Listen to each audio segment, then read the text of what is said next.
This week we're going to take a look at some theoretical ideas behind mindfulness, and if we are working with the idea that mindfulness is paying attention in the present moment to your thoughts without judgment, would like to work with a concept that can be a nice graphic in taking this idea into the classroom. And it's based on concentric circles, circles of attention. And it's based on the premise that the center circle is the present, to the left is first circle, which is the past, and to the right is the future, which is that what-if scenario. So if we think about where we are with our thoughts, we can either be focused on the present moment.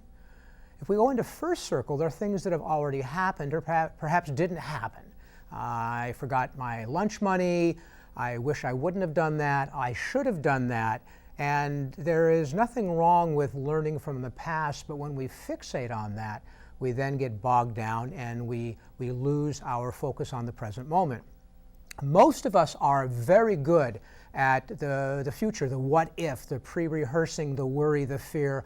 What if I don't get into college? What if I don't make the play? What if, what if, what if? And the future is good for planning, and it is good for time management, but when we obsess on that, we then fill ourselves with stress and worry.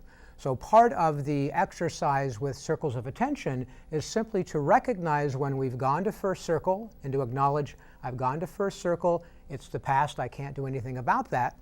And for example, when we go to the third circle, what if I don't do well on that test? Well, we know that there's a resolution for that, and we simply study. An example of that is I'm traveling this weekend, and I'm traveling to the Midwest, and it's currently snowing there. So it's very easy to go into the third circle of, what if the plane is delayed? What if I don't make my connection? What if we get stranded? Maybe it's not a bad thing about being stranded, but I can't control that. But it's very easy to go into that and fill myself with worry, frustration, even anxiety. And by acknowledging that, I can simply say, I've gone to third circle, bring myself back and focus on the present moment. We see this in the classroom quite frequently. I know you do, Mr. Harris, of students who are filled with worry, focusing on the what if of what's next. I find the circles of attention is a really good tool to help make abstract concepts like past, present, future, and our conception of them really concrete. Of course, when we have extreme versions of first circle and third circle, it kind of goes with depression and anxiety. With depression, you ruminate on the things that happen, and you are helpless and hopeless, so you can't actually see that third circle. And with anxiety, you're living directly in third circle. You're just worried about what if scenarios all day, every day. This is a great thing that you can really use and give labels to things that we feel every day, and really come back to every day in the classroom. And the word rumination is a good word.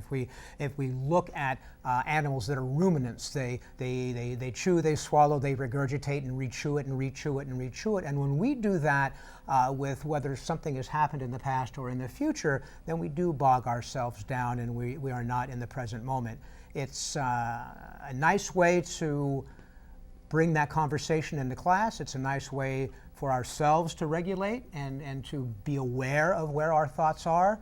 And in the attachment to this video, there is a worksheet for circles of attention that clearly walks through how to recognize where our attention is and what we can do when we've wandered out of second circle.